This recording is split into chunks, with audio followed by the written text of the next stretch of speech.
guys, so we are going to work on teaching Grim here. It's a skill we've started teaching him, but I kind of wanted to show you because it's pretty cool. And when dogs bite things, it's either really cool or tragic, and you call the cops, right? One of the two. So this is one of the cool times. And so here's the problem that a lot of like personal protection dogs traditionally has happened over the years. So, you know, the trainers teach the dog, you grab onto their collar and you tell the dog, you know, watch them, or you tell the dog whatever, and then they bark at the bad guy. Now there's a couple problems here. Number one, let's say you're holding on to this dog. The whole point of the dog is to get you out of bad situations, right? Out of situations that are dangerous. So if I'm holding this dog that's like lunging, I'm not having an easy time getting out of anywhere. And so yeah, it kind of defeats that purpose, number one. Number two, you know, some of our clients, you know, might be smaller women, or, you know, I don't want that to sound sexist, but somebody, you know, maybe somebody that's smaller compared to the dog and doesn't have the strength to hold the dog back, and they're just going to get pulled and, you know, they're going to fall down, and now, you know, they're in a dangerous situation. So there's a command that we're starting to teach him. We're going to use the term watch him, like to watch him.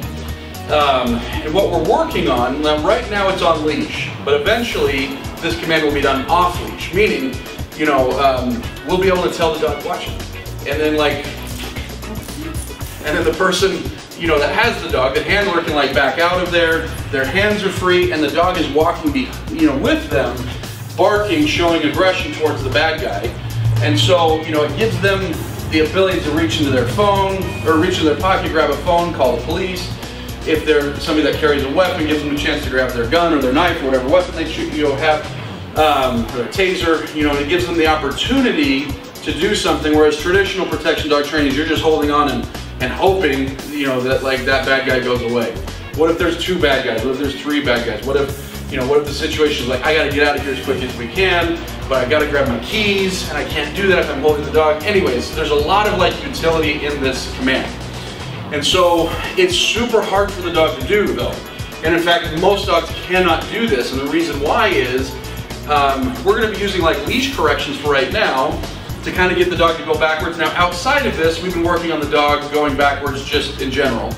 And that's why we're near a wall, so that it kind of helps him go backwards a little bit more. But drive and protection is all about going forward and like barking and lunging and getting this guy. Whereas what we're asking him to do now is saying, okay, maintain that, maintain the barking, maintain the craziness, maintain that, but also walk backwards at the same time. And so it's two completely conflicting mindsets, and so it's really hard for a lot of dogs to get. And like I say, most dogs would not be able to do this, because the second we start putting a little bit of pressure on them, they're like, oh, I'm being corrected, I'm not allowed to be barking right now. And so anyways, there's this fine little, you know, dance we have to walk between the dog's drive, what I'm doing, what Sarah's doing, and things like that. And so what we're going to do here in a second is the second she gives the command, she's going to have kind of a short leash, and she's going to start going backwards. Now, at this point, if we get one step or two steps, that's all we care about. And she's going to let the dog go, he's going to attack me, and so the dog's going to start to realize, okay, if I just walk backwards and bark, I get what I want, because what he wants right here, he wants to bite. And so he learns if I can do that, I get what I want. So whenever you're ready, go ahead and we'll kind of get this started.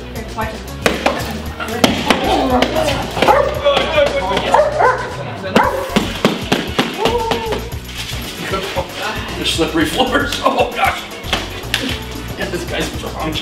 Good boy. Good boy. I'm going to slip the sleeve. Let him win. He was like, I can barely get there, but once he got me, man, he bites hard. All right, and so go ahead and put him in it down so I can grab him. All right. And so there, he got 2 or 3 steps, and you can tell it's a little bit like jittery right now because this is new to him. But we'll see how he does over the next couple little reps here. All right. Watch him.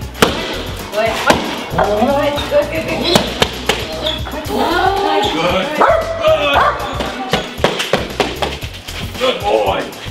So there you can see he was trying to bridge the two feelings. He's going backwards, and he's like, I can't bark while I go backwards. Good boy. Good boy. You win. Good boy. And so the second he barks, while going backwards, boom, he gets his reward. So that we can kind of make that connection for him. Dude, this is all you got to do. Not all you got to do, but you know, this is what you got to do in this scenario. Let's do a couple more and see how he does.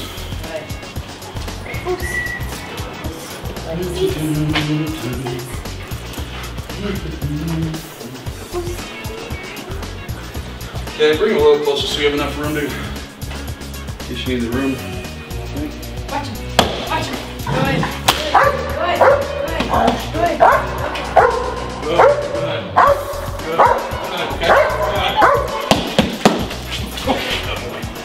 Good boy. So you can see that time, he got it better than the previous times. Good boy. Where he's still, you can tell it's not like as fluid walking backwards, but he's starting to get this concept of, oh, okay. And if you watch, you might not be able to see Sarah's handling too much. On my side, I can see it. She's just giving like these tiny little taps. Because if she was doing more than that, like big corrections, he's gonna be like, oh, I can't be doing this. And so it's this very fine line of watching his, making sure we're maintaining his drive. All right? Watch him. Watch him.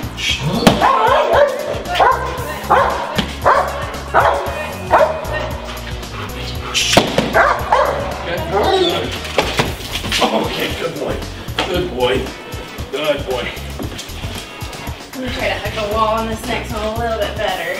And have you been using the e-collar at all? A little bit. Okay.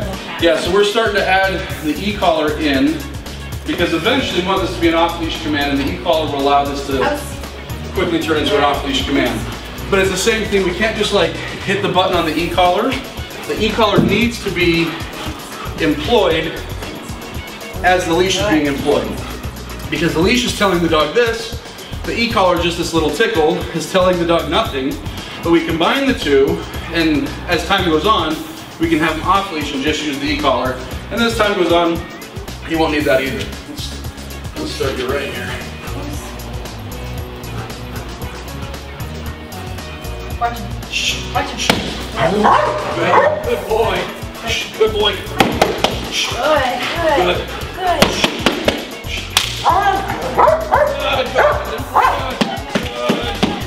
Okay, good boy. Good boy. We'll get one more. Okay. Before my back is out. He's such a strong dog. He just like bites and like drops. He's like, I'm taking this guy down. Got a thick neck. Yeah. All right, so on your end, be just a touch closer to his neck so that he can't like get too far ahead of you. Okay. All right, one more, buddy. So like I said, it's probably his second or third session of doing this. And each session he gets a little bit better and understands a little bit more. But it's hard for the dog to get it. Watch him. Watch him.